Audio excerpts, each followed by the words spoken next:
Bigratthreeten back again. Hey, well, I was writing a review for Mitsuharu Misawa X9's website. I never had time to watch Sho vs. Kobashi. I went to bed at like 3:30, and I woke up an hour ago. And before I watch it, I wanted to just clear out all my videos on YouTube, because I know the whole thing with Killer King and RKO Kid. Haven't seen their videos yet.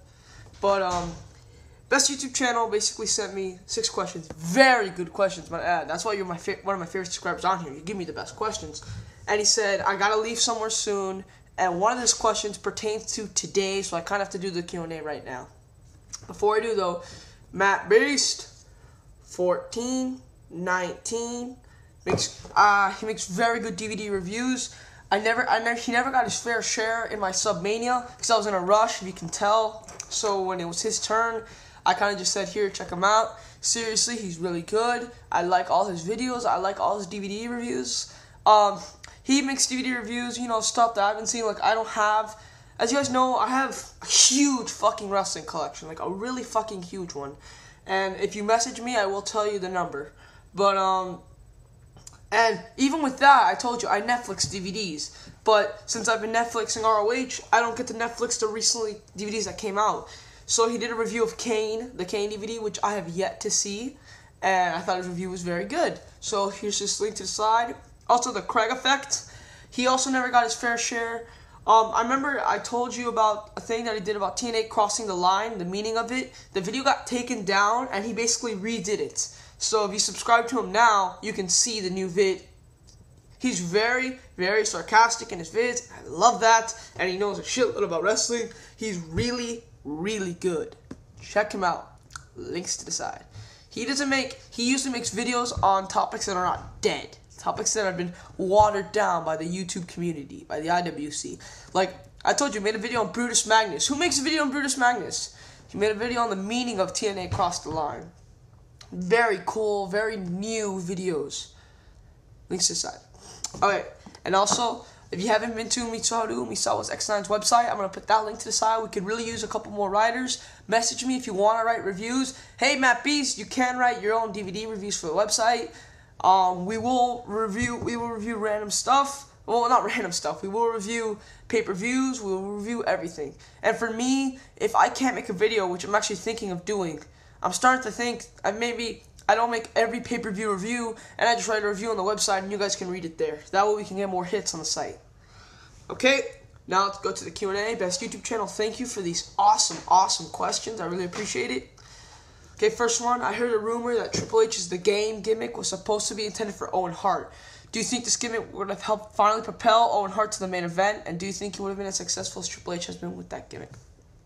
Okay, first of all, it was a rumor. Okay, let's get that out of the way. Second of all, I believe Owen Hart was kind of in the main event already. In 1994, he was in the main event, in a way. So I believe he's one of those guys like a Chris Benoit. Chris Benoit was in the main event, and then Chris Benoit dropped down to the mid-card several times, like he did with Orlando Jordan in 2005. But you always kind of knew that guy's a main eventer. You always knew in your mind that guy's a main eventer. Especially since Owen Hart had a feud with Austin. That kind of made everyone knew, yeah, he's a main eventer. He was, to me, I always viewed him as that guy. That guy who always would drop down to the mid-card, but I always knew he was a main eventer. It's just the way it was, because he had been to the main event. I think that the game gimmick might have given him the championship, if that's what I'm trying to say. It probably would have given him a world title. Do I think he would have been as successful as Triple H had? I think he could have been maybe even a little bit more successful. Sadly, maybe this game gimmick, it obviously doesn't constitute him wearing, well, Triple H wasn't, was Triple H the game when Owen Hart had the fall? I don't think he was. Unless the game gimmick was supposed to be intended to give it to him before, I think it would have prevented him from taking the fall. May he rest in peace. Yes, I do think he would have won a world title with that gimmick. And would he have been as successful as Triple H? Maybe not, because Triple H had Stephanie McMahon. I believe they were going to still have that gimmick, Triple H and Stephanie McMahon. And that's what made that gimmick really successful. They had Stephanie McMahon on his side. and that made the gimmick much more powerful. Owen Hart didn't have Stephanie McMahon. Unless you wanted to bring on his wife on television, who I've heard is a bitch. No offense, no offense, no offense. What is your problem with RVD for life? Why do you have to insult them and make a video response to every video they make? I don't hate them. They're just one of those guys. I made my last video about it, and I promise not to make another one about it again. About RVD for life or PS Power, unless like it's something like a topic that I want to talk about, or something that you guys haven't heard my side on yet. But I just feel those RVD for life is some of the guys that say that TNA is better, and they don't really give a reason. I mean, they said that WrestleMania sucked, but they didn't really give me a reason why it sucked. They just said the main event was bad. That's, so some of you guys can say, oh, but Big Rat, that's a reason. Not to me, because they liked all the other matches. And if you average up, I guarantee if they gave ratings and you averaged it up, it would have come out to a positive end. And already to the last video, come on, an apology to TNA, where he literally gave no reason, no fucking reason why TNA deserved the apology. What? That they were doing better TV? That one Impact that they had with Daniels? And the few before, which I hated? And Lockdown, which you all know I didn't like, which he said was a stacked card, which it definitely wasn't. So I just think they don't give reasons. They worked for TNA. Let's just say it. We all are thinking they worked for TNA, and obviously they're going to like it better. I'm sorry. I can't. But you know what? Maybe I was a little too harsh on them, and I told you, I will stop making videos on them. At least if you haven't heard my side.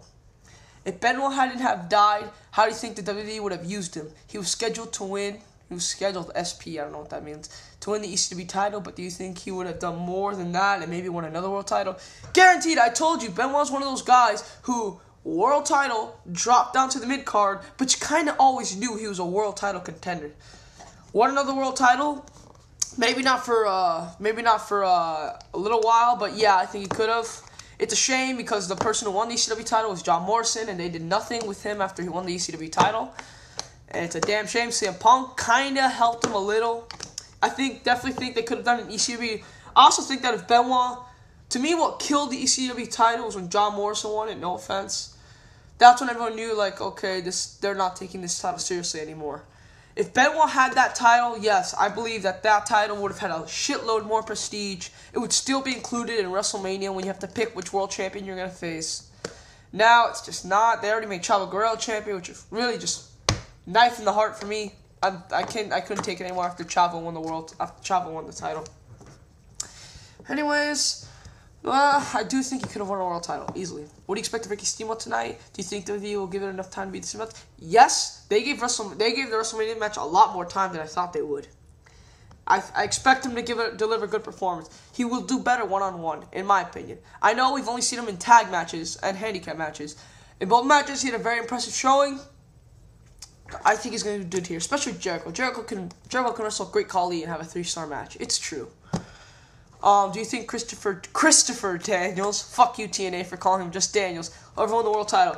Honestly, I think he'll be one of those guys who will move to WWE because he feels he's not getting a shot. I believe he'll be that guy that TNA just doesn't fucking give him a chance. Boom, off to WWE. Kind of like what Christian did in reverse roles.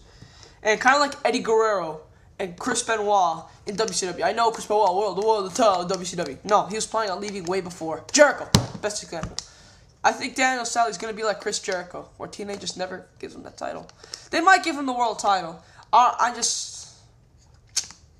don't know, man. I thought he should have won the world title by now already, man. It's a damn fucking shame. And they're already calling him Daniels. They're already, like, hurting his character little by little. Sadly, I think he's going to be that guy that goes to the WWE because he feels he never gets his chance. And maybe in the WWE he doesn't get a chance. Maybe in the WWE he doesn't win a world title. But you never know. Maybe he might. I just don't fucking know. TNA, you better. I hope TNA gives him the world title. I'm praying here. Do you think Triple H will win more titles than Ric Flair? What is your opinion on this? I do think he'll win, sadly. And I think it's fucking bullshit. Triple H is. I'm starting to believe Triple H truly is the power hog. I mean, I kind of suspected it towards the end of. In April 2008 when he won the world title. But I'm like, nah, shut up, man. You're going crazy. They're all bullshitting you. And then as the days have progressed, I hate him a little more and more. And that WrestleMania main event is just really fucking pissing me off. I do think he just wants to win more titles than Ric Flair. And it's a damn fucking shame. Really, The only person who has that power, I think, should be John Cena, because you can tell John Cena is the WWE's guy, just like Ric Flair was WCW's guy. I know, maybe not. Hulk Hogan was the guy, but like, in NWA, Ric Flair was the guy. And like, you kind of knew he's the guy who has to win all the world titles. Everyone knows that John Cena should be the guy, or at least Edge. No one, I think it's fucking bullshit. Triple H, that's not, those, Ric Flair is the true greatest wrestler of all time. You will never be on his level, ever. You will never, ever, ever be on his level.